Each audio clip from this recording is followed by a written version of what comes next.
Goeiemôre. Ek lees 'n gedig uit my nuutste bundel ook. Hy is so half tong in die kies, maar ek kan daaroor skryf en dig, want ek was self ook al daar gewees.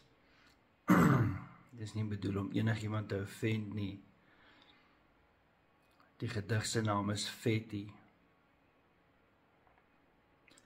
Ek sien jou skelm vir my kyk, hoe ek nou in my jeans dik lyk.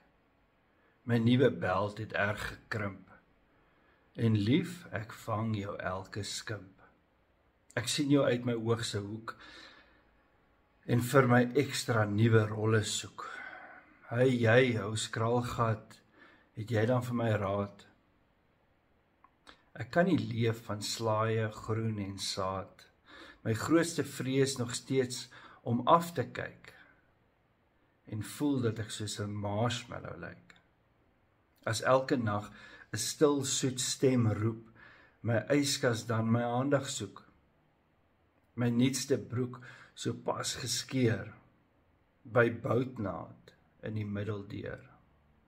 Ag, help my tog die kilo skit, van nou af sal ek net nie weer buk. Ek dink die raad wat bly vir my, dadelik weer my fiets gaan ry.